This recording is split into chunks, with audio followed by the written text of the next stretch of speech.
క్రైస్తవ ప్రబోధకుడు పగడాల ప్రవీణ్ కుమార్ మృతిపై సంబంధించి పోలీసు శాఖ విస్తృతంగా దర్యాప్తు చేస్తోంది. ప్రత్యేక బృందాలతో కోణాల్లో విచారణ చేస్తున్నారు. పోస్ట్ మార్టం ప్రాథమిక నివేదికను కూడా పరిశీలించారు. అనుమానం వ్యక్తం చేసిన వారు కూడా ఫిర్యాదులు ఇచ్చారు. దర్యాప్తు మరో వారం రోజుల్లో ముగింపునకు వస్తుందంటున్న ఏలూరు రేంజ్ ఐజీ అశోక్ కుమార్తో మా ప్రతినిధి సాయి కృష్ణ ముఖాముఖి. క్రైస్తవ ప్రబోధకుడు ప్రముఖ పాస్టర్ పగడాల ప్రవీణ్ కుమార్ మృతికి సంబంధించి తూర్పుగోదావరి జిల్లా పోలీసులు ముమ్మరంగా దర్యాప్తు చేస్తున్నారు. ప్రత్యేక బృందాలు ఏర్పాటు చేసి హైదరాబాద్ నుంచి రాజమహేంద్ర వరకు ఆయన ప్రయాణించిన మార్గంలో అనేక విశ్లేషణ చేశారు. టోల్ గేట్ల వద్దతో పాటు మిగతా ఈ ప్రమాదం ఎలా జరిగిందన్న సంబంధించి ఘటనా స్థలాలను కూడా వివిధ కోణాల్లో పరిశీలన చేశారు. దర్యాప్తు ముమ్మరంగా చేస్తున్నారు.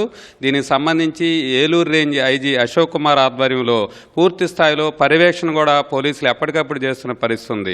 ఐజీ అశోక్ కుమార్ ఉన్నారు, వారిని అడిగి తెలుసుకుందాం. ఈ కేసుకు సంబంధించి ఇప్పటివరకు ఎలా దర్యాప్తు కొనసాగుతుంది సార్?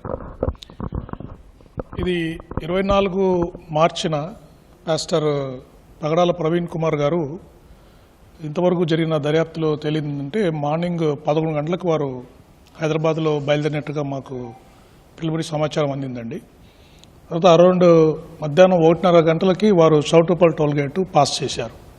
సో అప్పటి నుంచి వారి ప్రయాణాన్ని మొత్తము టోల్ గేట్స్ ద్వారా ఉన్న సీసీ కెమెరాస్ ద్వారా ట్రాక్ చేయడం జరుగుతూ ఉంది.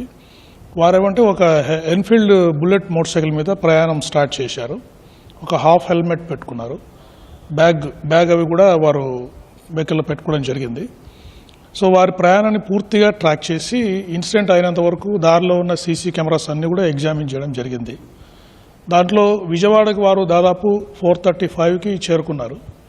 దాదాపు 8:30 వరకు వారు విజయవాడలో ఉన్నారు. మళ్ళీ 9 గంటలకి మాకు పొట్టిపాటి టోల్ ప్లాజాలో వారి ప్రయాణం కనిపించింది. సో విజయవాడలో ఉన్న 2-3 అవర్స్ వారు ఎక్కడున్నారు, ఎవరిని కలిశారనే దాని మీద అక్కడ విజయవాడ సిటీలో ఉన్న సీసీ కెమెరాస్ కానీ అక్కడికి వారికి ఎవరన్నా ఫ్రెండ్స్ ఉన్నారా ఏంటి అనేది అక్కడ ఎగ్జామినేషన్ జరుగుతూ ఉంది. తర్వాత ప్రయాణము పూర్తిగా ఎక్కడ కూడా ఆగకుండా ప్రయాణం జరిగింది. ఒకటేమంటే మేము అబ్జర్వ్ చేసింది సీసీ కెమెరాస్లో వారి వెహికల్ ఒక హెడ్లైటు మోటార్ సైకిల్ హెడ్లైటు పనిచేయటం లేదు. వారు పూర్తిగా రైట్ సైడ్ బ్లింకర్ వేసుకొని వారు ప్రయాణం చేశారు. ఎక్కడ ముందుగా వెళ్తున్న సైడ్కి వెళ్తున్న వెహికల్స్ లైట్ని చూసుకుంటూ వారు ప్రయాణం చేస్తున్నారు. అంత ఇన్సిడెంట్ ఎక్కడైతే పెట్రోల్ బంక్ దగ్గర జరిగిందో అరౌండ్ 11:40కి ఆ సీసీ కెమెరాలో కార్ పాస్ కావడం, తర్వాత వారి వెహికల్ లోపలికి ఆ గుంతలోకి వెళ్ళి పడిపోవడము. సో ఆ రోజు ఎవరు కూడా మనకు నైట్ జరిగిన ఇన్సిడెంట్ని ఎవరు కూడా మనకు గమనించలేదు. నెక్స్ట్ డే మార్నింగ్ కొంతమంది అక్కడ చూసిన వ్యక్తులు డయల్ 112కి ఫోన్ చేసి ఇట్లా ఒక వ్యక్తి మోటార్ సైకిల్తో వాడి చనిపోయి ఉన్నారు అని చెప్పి ఇన్ఫర్మేషన్ ఇవ్వడంతో అక్కడికి పోలీసు వారు వెళ్ళి చూశారు. అక్కడ వారి డెడ్ బాడీ దగ్గర ఉన్న ఫోన్ని తీసుకుని దాన్ని వారి ఫింగర్ ప్రింట్ సహాయంతో ఓపెన్ చేసి అక్కడున్న వారి ఫోన్ నంబర్స్ ద్వారా కాంటాక్ట్ చేస్తే వారు మనకి పాస్టర్ ప్రవీణ్ కుమార్ గారని మనకు తెలిసింది. సో దాని మీద వారి బంధువులు వచ్చిన తర్వాతనే మిగతా కంప్లైంట్ తీసుకోవడము. తర్వాత చాలామంది వాళ్ళ ఫ్రెండ్స్ కానీ వారి ఫాలోయర్స్ కానీ ప్రజలు కానీ కొంత అనుమానాలు వ్యక్తం చేశారు. పాస్టర్ గారి మృతి అనుమానాస్పదంగా ఉందని చెప్పారు.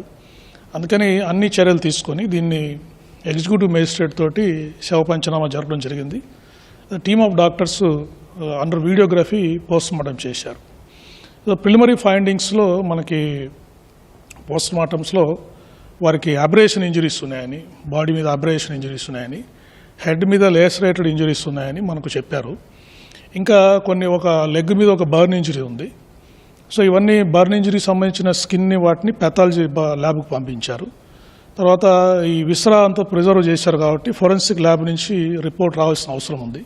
సో ఇవన్నీ వచ్చిన తర్వాత డాక్టర్స్ మనకి వారి మృతి కారణం వెల్లడించడం జరుగుతోంది. తుది నివేదిక ఎప్పుడు వచ్చే అవకాశం ఉంది? ఇప్పటి వరకు ఉన్న ప్రాథమిక సమాచారం ప్రకారం వైద్యులు ఏమంటున్నారు? ప్రాథమిక సమాచారం వారు నిర్దిష్టంగా ఏమీ డాక్టర్స్ చెప్పలేదు. Death 36 to 48 hours incident detect అయినప్పటి నుంచి పోస్ట్మార్టంకి వచ్చినప్పటి నుంచి 36 to 48 అవర్స్ మధ్యలో డెత్ జరిగి ఉండొచ్చని వాళ్ళు ప్రిలిమినరీ ఫైండింగ్ ఇచ్చారు. కాజ్ ఆఫ్ డెత్ మనకి ఇంకా FSL రిపోర్ట్ వచ్చేదాకా వాళ్ళు నిర్ధారించలేదు. అయితే వారి బంధువులని ఫ్రెండ్స్ని అందరినీ కూడా మాట్లాడడం జరిగింది. వారి బంధువులు తెలిసిన సమాచారం ప్రకారం వీరు రాజమండ్రి దగ్గర కొంత స్థలాన్ని వారు పర్చేజ్ చేశారని, దాని గురించి ఆ స్థలాన్ని అభివృద్ధి చేయడానికి ఇక్కడ దగ్గరలో ఒక హౌస్ కూడా తీసుకొని ఉంటారని, దాని గురించి రాజమండ్రికి వారు వచ్చారనేది ప్రిలిమినరీగా మనకు తెలియడం జరిగింది. సో దీంట్లో వారు ఎవరెవరితో మాట్లాడారు, కాల్ డీటెయిల్స్ ఎవరితో మాట్లాడారు, తర్వాత ఇంకేమన్నా ప్రాబ్లమ్స్ ఉన్నాయా, అతను ఈ సీసీటీవీ ఫుటేజ్ ఏదైతే పెట్రోల్ బంకులో మనకి ఆ యాక్సిడెంట్ అంటే ఆ ఇన్సిడెంట్ జరిగిన టైంలో మనకి ఒక వెహికల్ స్కిడ్ అవుతున్నట్టు కానీ లోపలికి వెళ్తున్నట్టు మనకు తెలిసింది. దాన్ని ఎఫ్ఎస్ఎల్లో చాలా డీటెయిల్గా ఫ్రేమ్ బై ఫ్రేమ్ మనం ఎగ్జామిన్ చేశాం. అంటే సెకండ్కి 50 ఫ్రేమ్స్ తీసి దాన్ని డీటెయిల్గా ఎగ్జామినేషన్ జరిగాము. దాంట్లో వెహికల్ కొద్దిగా ఆ కారుకి మోటార్ సైకిల్కి గ్యాప్ ఉన్నట్టు క్లియర్గా మనకు ఇండికేషన్స్ తెలుస్తున్నాయి. తర్వాత వెహికల్ని మన డిస్ట్రిక్ట్ ట్రాన్స్పోర్ట్ ఆఫీసర్ కూడా ఎగ్జామిన్ చేశారు. దాని మీద డెంట్ మార్క్స్ ఏమైనా ఉన్నాయా, తర్వాత పెయింట్ ఎక్స్చేంజెస్ ఏమైనా ఉన్నాయా అని చెప్పారు. ప్రిలిమినరీగా వెహికల్ మీద వేరే వెహికల్ పెయింట్ వచ్చి తగిలినట్టుగా ఏమి వారు ఇండికేషన్స్ ఇవ్వలేదు. సో ఇవన్నీ మాకు రకరకాల రిపోర్ట్స్ వచ్చి ఉన్నాయి. ఫైనల్ రిపోర్ట్ వచ్చిన తర్వాత ఇంకా డీటెయిల్గా ఇన్వెస్టిగేట్ చేసి వారి మృతికి ఎగ్జాక్ట్ కారణాన్ని మీకు తెలియజేస్తామండి. క్రైస్తవ సంఘాల ప్రతినిధులు, అభిమానులు పెద్ద ఎత్తున ఆందోళన చేశారు, అనుమానాలు వ్యక్తం చేస్తున్నారు. అంటే ఇప్పటి వరకు మీకు ఎలాంటి ఆధారాలు కూడా, అంటే తొలుత ప్రమాదం జరిగిందన్న ఇదే పోలీస్ శాఖ కూడా చెప్తూ వస్తోంది. దాడి జరిగినట్టు కానీ, ఏమన్నా హత్యాయత్నం ప్రయత్నాలు జరిగినట్టు కానీ ఏమన్నా ఆధారాలు గుర్తించారు? సో మనకు ఇన్వెస్టిగేషన్ ఫైండింగ్స్ నిన్న కూడా ఈ కేసు గురించి గౌరవ ముఖ్యమంత్రి వర్యులు కూడా దాదాపు 45 నిమిషాలు ఈ కేసు ఎస్పీ గారితో రివ్యూ చేశారు. వారు కూడా ఇన్వెస్టిగేషన్ ప్రోగ్రెస్ అంతా కనుక్కున్నారు. సో మేము ఇంకా కంక్లూడ్ చేయలేదు, డెత్ ఏ విధంగా జరిగిందనేది మనం ఇంకా కంక్లూడ్ చేయలేదు. ఎందుకంటే ఈ ఇన్వెస్టిగేషన్ స్టెప్ బై స్టెప్ ట్రాన్స్పరెంట్గా చేస్తున్నాము. ఎలా చేస్తున్నాం అనేది ప్రజలకి, వారి అభిమానులకి తెలియజేయడమే మన ఉద్దేశము. అంతేకాకుండా ప్రజలకి, వారి అభిమానులకు కూడా మేము విజ్ఞప్తి చేస్తున్నాము. వారి దగ్గర ఏదైనా సమాచారం ఉంటే, ఇంకేమైనా ఎవిడెన్స్ ఉంటే కూడా మాకు ఇవ్వచ్చు. ప్రతి ఫ్యాక్ట్ని వెరిఫై చేసి క్షుణ్ణంగా పరిశీలించిన తర్వాతనే మేము మా కంక్లూజన్ ఇవ్వడం జరుగుతుంది. వారి విషయంలో ఎటువంటి ఆందోళన చెందడానికి అవసరం లేదని నేను చెప్తున్నాను. చాలా మంది ఆరోపణలు చేస్తున్నారు, అనుమానాలు వ్యక్తం చేస్తున్నారు. వారికి సంబంధించిన ఆధారాలు ఇప్పటివరకు ఎవరన్నా పోలీస్ శాఖ అధికారులకు కానీ అందజేయడం జరిగింది? ఇంతవరకు కొంతమంది ఇచ్చారండి, కొంతమంది ఇచ్చారు, ఇంకా కూడా ఇస్తామని చెప్తున్నారు. కొంతమంది సోషల్ మీడియాలో కొంతమంది పోస్టులు పెడుతున్నారు. వాళ్ళందరికీ కూడా మేము పిలిపించి విచారిస్తాము, ఇన్వెస్టిగేషన్లో విచారిస్తాము. అందరి దగ్గర సమాచారం తీసుకున్న తర్వాత ఎటువంటి అనుమానాలకు తావు లేకుండా మేము ఇన్వెస్టిగేషన్ ఫైండింగ్స్ ఇవ్వడం జరుగుతుంది. కలహాలు కానీ, కుటుంబ సభ్యులతో కానీ, ఇతరత్ర కానీ వారికి ప్రవీణ్ కుమార్ గారికి మీరేమైనా గుర్తించారు సార్? ఇప్పుడు కుటుంబ సభ్యులు ప్రిలిమినరీగా చెప్పినంత ప్రకారం వారు ఎటువంటి ఏం మనకు చెప్పలేదు. వారు కూడా పోలీస్ మీద పూర్తి భరోసా వ్యక్తం చేస్తున్నారు. మీరు ఇన్వెస్టిగేట్ చేసి ఎగ్జాక్ట్ కారణం ఏంటి చెప్పండి అని వారు మా విజ్ఞప్తి చేస్తున్నారండి. వారు ఏమైనా అనుమానాలు వ్యక్తం చేశారు సార్? ఎవరు అనుమానాలు కూడా ఇంతవరకు వారు ఏమి చెప్పలేదు, ప్రిలిమినరీగా ఏమి చెప్పలేదు.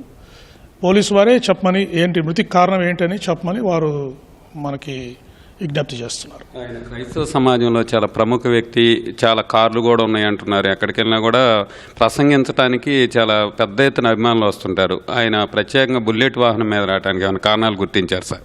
అంటే వారి ఫ్యామిలీ మెంబర్స్ వారు చెప్తున్న ప్రకారం వారికి ట్రావెలింగ్ కొద్దిగా ప్యాషన్ అని చెప్తున్నారు. అందువల్ల మోటార్ సైకిల్ మీద ప్రయాణించడం కూడా వారు అప్పుడప్పుడు చేస్తున్నారని అంటున్నారు. సో ఆ రోజు మోటార్ సైకిల్ మీద ప్రయాణించారు, వచ్చారు, అంతే తప్ప వేరే ప్రత్యేకమైన కారణం ఎందుకు వచ్చారనేది వారు ఏమి ఎందుకు ఇండికేట్ చేయలేదు. సో ఇటువంటివన్నీ ఉన్నాయి, ఇంకా మనకి వాళ్ళకి అనుమానాలు వస్తున్నాయి, డౌట్స్ ఉన్నాయి. ఇవన్నీ కూడా ఇన్వెస్టిగేషన్లో అన్ని ఫ్యాక్ట్స్ తీసుకొని ఫైనల్గా మేము కంక్లూడ్ చేస్తాము. ఇంకోటి నేను అందరికీ విజ్ఞప్తి చేసేది ఏంటంటే, ఈ మృతి మీద అనవసరమైన స్పెక్యులేషను, అనుమానాలు చేయడం మంచిది కాదు. సోషల్ మీడియాలో రెచ్చగొట్టేటట్టు పోస్టులు పెట్టడం మంచిది కాదు. గౌరవ ముఖ్యమంత్రి వర్యులు కానీ, మా డీజీపీ గారు కానీ అందరూ కూడా చాలా కీన్గా ఉన్నారు. ఇది ఎలా జరిగింది డెత్ అనేది రీజన్స్ ట్రాన్స్పరెంట్గా ఇన్వెస్టిగేషన్ చేసి ప్రజలకు చెప్పాలనే ఉద్దేశంలో ఉన్నారు. కాబట్టి మీరు ఎటువంటి ఇన్ఫర్మేషన్ ఉన్నా కూడా మాకు తీసుకొచ్చేస్తే మేము వెరిఫై చేస్తాము. అంతేకాకుండా మీరు ఊహాజనితంగా సోషల్ మీడియాలో పోస్టులు పెట్టి ఈ అశాంతి సృష్టించడానికి ట్రై చేస్తే మాత్రం చట్ట ప్రకారం చర్యలు తీసుకోవడం జరుగుతుందండి. ఇది పైన చిట్ట చివరిగా ఎప్పుడు ఒక ముగింపు, ఈ దర్యాప్తుకి ఎన్ని రోజుల్లో ముగించే అవకాశం ఉంది? ఎగ్జాక్ట్గా చెప్పలేనండి, బట్ ఎఫ్ఎస్ఎల్ రిపోర్ట్స్ త్వరగా వస్తే ఒక వారం రోజుల్లోనే మేము పూర్తిగా దీన్ని కంక్లూడ్ చేస్తామని అనుకుంటున్నాము. ఇంకా వీలున్న త్వరగా దీన్ని ఫైనలైజ్ చేయడానికి ట్రై చేస్తామండి.